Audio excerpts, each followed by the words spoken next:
पथ विकास प्रकल्पाअंतर्गत करण्यात येणारी कामे प्रगतीपथावर आहेत। राज्यातली तिसरी चित्रनगरी नवरगाव तालुका रामटेक जिल्हा नागपूर येथे विकसित करण्यात येणार आहे।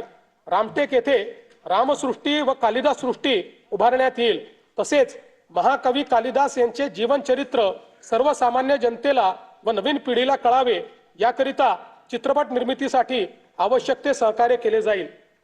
देशातील एकूण 12 ज्योतिर्लिंगांपैकी राज्यात असलेल्या 5 ज्योतिर्लिंगांच्या तीर्थक्षेत्र विकास आराखड्याची प्रभावी व तात्काळ अंमलबजावणी करण्यासाठी भारतीय प्रशासकीय सेवेतील 5 वरिष्ठ अधिकाऱ्यांकडे नियमित आढावा, समन्वय व नियंत्रण करण्याची जबाबदारी सोपवण्यात आली आहे।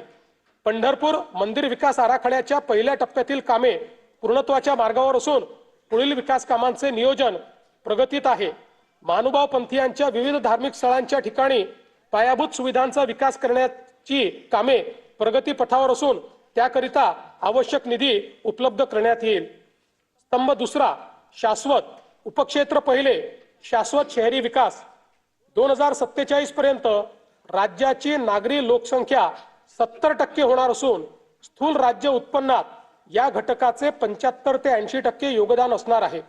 राज्यात शाश्वत शहरी विकास करण्याकरता 10 पेक्षा जास्त सक्षम प्रादेशिक विकास प्राधिकरणे स्थापन करणे, 50 पेक्षा अधिक सुनियोजित बहुउपयोगी शहरी समूह विकसित करणे, वाहतूक केंद्रित विकास तसेच शहरी स्थानिक स्वराज्य संस्थांच्या सेवा 100% डिजिटाइज करण्याचे नियोजन आहे। मुंबई महानगर प्रदेशाची अर्थव्यवस्था 2030 पर्यंत 140 अब्ज डॉलरवरून 300 अब्ज डॉलर पर्यंत नेण्याचे उद्दिष्ट ठेवण्यात आले आहे। वडाळा येथे जागतिक दर्जाचे स्टार्टअप आणि इनोव्हेशन हब स्थापन करण्यासाठी 130 एकर जमीन वाटप करण्यात आली आहे। मुंबई अहमदाबाद बुलेट ट्रेन मार्गातील ठाणे ते तलासरी मधील 3 स्थानकाचे काम 2027 अखेर पूर्ण होणार आहे। बुलेट ट्रेन प्रकल्पाद्वारे निर्माण होणाऱ्या आर्थिक मूल्याचा फायदा घेण्यासाठी विरार, बोईसर आणि ठाणे बुलेट ट्रेन स्थानकाभोवतीच्या क्षेत्राच्या विकासाकरता बृहद आराखडा तयार करण्यात येईल। अटल बिहारी वाजपेयी शिवडी नावासेवा अटल सेतू परिसरात तिसरी मुंबई 3.0 विकसित करण्यात येईल।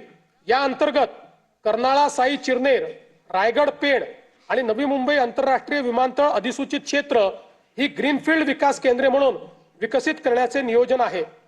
वाढवण जिल्हा पालघर जवळ चौथी मुंबई विकसित करण्याचे नियोजित असून त्या अंतर्गत लॉजिस्टिक्स आणि वेअर हाऊसिंगसाठी विकास केंद्रे निर्माण करण्यात येतील। झोपडपट्टी पुनर्वसन प्राधिकरणामार्फत मुंबई महानगर प्रदेशातील 20 लाख झोपडपट्टी धारकांच्या घरांच्या पुनर्विकासासाठी तसेच भाडे तत्वावरील घरांसह 10 लाख परवडणारी घरे विकसित करण्यासाठी बृहद आराखडा तयार करण्यात येत आहे। मुंबई महानगर प्रदेशात नवीन बेकायदेशीर बांधकामे होणार नाहीत याची खात्री करण्यासाठी GIS आधारित मॅपिंगचा वापर करून नो न्यू स्लम फ्रेमवर्क विकसित करण्यात येणार आहे। सदर फ्रेमवर्क पुढे इतर शहरात देखील लागू करण्यात येईल।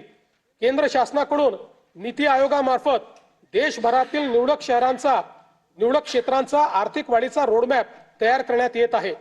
मुंबई महानगराच्या धर्तीवर पुणे, नाशिक, नागपूर व छत्रपती संभाजीनगर ग्रोथ हब प्रकल्पाचा विकास आराखडा तयार करण्यात येणार आहे।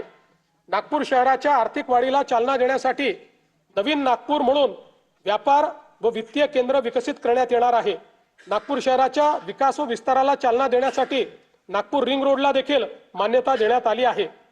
उपक्षेत्र दुसरे, वाहतूक व माल पुरवठा व्यवस्थापन राज्यात सन 2047 पर्यंत प्रवासी व माल वाहतुकीकरता सलग संपर्क जाळे निर्माण करण्यासाठी 1200 किलोमीटर लांबीचे मेट्रो मार्ग तसेच 6000 किलोमीटर पेक्षा जास्त द्रुतगती मार्ग विकसित करण्याचे नियोजन आहे।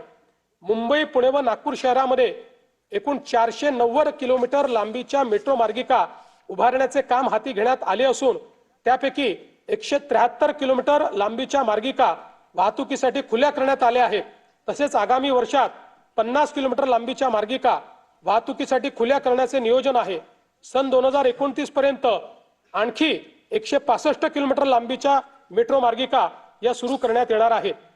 वडाळा ते gateway of India Mumbai metro मार्गिका 11 हा 23,487 कोटी रुपये किमतीचा पूर्णतः भूमिगत प्रकल्प हाती घेण्यात आला आहे।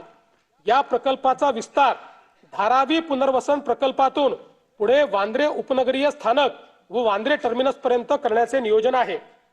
मुंबई विमानतळ आणि नवी मुंबई विमानतळ यांना जोडणारा मुंबई मेट्रो मार्ग 8 हा 22,862 कोटी रुपये किमतीचा प्रकल्प हाती घेण्यात येणार आहे। तळोजा ते खांदेश्वर नवी मुंबई मेट्रो मार्ग 2 या 5,575 कोटी रुपये किमतीच्या प्रकल्पामुळे नवी मुंबई विमानतळापर्यंत वाहतूक व्यवस्थेत लक्षणीय सुधारणा होईल। रस्त्यावरील वाहतूक कोंडी दूर करण्यासाठी मुंबई आणि पुणे शहरात भुयारी मार्गांचे जाळे उभारण्याचा शासनाचा मानस आहे। मुंबई शहरातील ऑरेंज गेट पूर्व मुक्त मार्ग ते मरीन ड्राईव्ह दरम्यान भुयारी मार्ग प्रकल्पाच्या लॉन्चिंग शाफ्टचे बांधकाम पूर्ण झाले आहे। हा प्रकल्प डिसेंबर 2028 पर्यंत पूर्ण करण्याचे नियोजन आहे। मुंबईतील पूर्व आणि पश्चिम परिसराला जोडणाऱ्या गोरेगाव मुलुंड या भुयारी मार्गाच्या पहिल्या टप्प्याचे काम अंतिम स्तरावर आहे। ठाणे ते बोरिवली या 18,838 कोटी रुपये किमतीच्या भुयारी मार्गाचे काम प्रगतीपथावर असून जून 2028 पर्यंत तो पूर्ण करण्याचे नियोजन आहे। खारघर ते तुर्भे या सुमारे 6 किलोमीटर लांबीच्या 2,100 कोटी रुपये किमतीच्या भुयारी मार्गाचे काम सप्टेंबर 2028 पर्यंत पूर्ण करण्याचे नियोजन आहे।